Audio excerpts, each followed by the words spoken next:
Hi everyone, welcome to SB study circle. ఇప్పుడు మనం subtraction short cut ఎలా చేయాలో చూద్దాం. జనరల్గా మనకు సింప్లిఫికేషన్స్లో సబ్ట్రాక్షన్స్ ఇచ్చినప్పుడు చాలా బిగ్ నెంబర్స్ ఇస్తూ ఉంటారు. అలాంటి నెంబర్స్ని చేయడానికి నార్మల్ మెథడ్ యూస్ చేసి it will take more time. So ఈ షార్ట్ కట్ కనుక మనం యూస్ చేసినట్లయితే ప్రాబ్లం చాలా త్వరగా కంప్లీట్ చేయొచ్చు. సో షార్ట్ కట్ ఏంటంటే, ఇక్కడ నేను కొన్ని నెంబర్స్ రాశాను. 1 2 3 4 5. అగైన్ కింద 5 స్టార్ట్ అవుతుంది. 5 6 7 8 9. ఈ నెంబర్ ఎప్పుడు కూడా మనము సబ్ట్రాక్షన్స్ చేసేటప్పుడు ఈ నెంబర్ పక్కన రాసి పెట్టుకుంటే మనకు చాలా ఈజీ అవుతుంది. అంటే 1 equivalent to 9, 2 equivalent to 8, 3 equivalent to 7, 4 equivalent to 6, 5 equals to 5 అని మీనింగ్ అనమాట. సో ఈ నెంబర్ ఒక పక్కన రాసుకొని ఇలా బాక్స్ వేసుకొని పెట్టుకుంటే మనకు చాలా త్వరగా కంప్లీట్ అవుతుంది. So for coming to the problems, ఇక్కడ నేను 3 digit number, 4 digit number and 6 digit number ఇచ్చాను. సో ఫస్ట్ ఈ ప్రాబ్లం చూద్దాం. నార్మల్గా ఈ మెథడ్ సబ్ట్రాక్షన్ మెథడ్ మనం ఎలా చేస్తాం, రైట్ నుంచి లెఫ్ట్కి సబ్ట్రాక్ట్ చేసుకుంటూ వెళ్తాం. కానీ ఇక్కడ ఏంటంటే మనం లెఫ్ట్ నుంచి రైట్కి సబ్ట్రాక్ట్ చేస్తాం. ఎలా చేస్తామో చూడండి.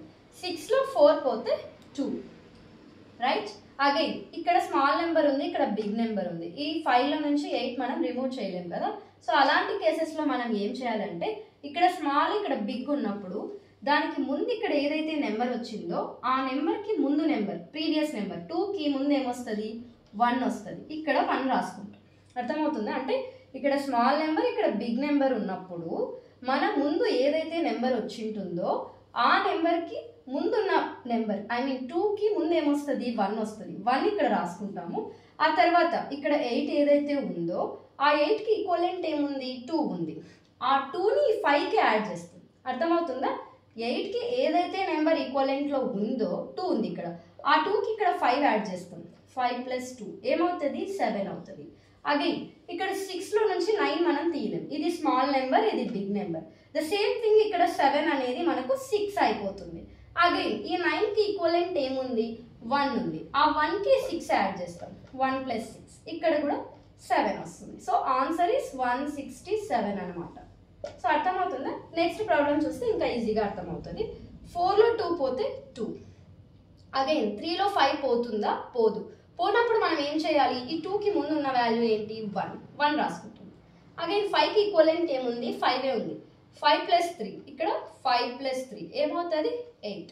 అగైన్ 9లో 8 పోతుంది కాబట్టి దీన్నే మనం చేంజ్ చేయాల్సిన అవసరం ఉండదు. 9లో 8 పోతే 1. అగైన్ 6లో 9 పోతుందా, పోదు.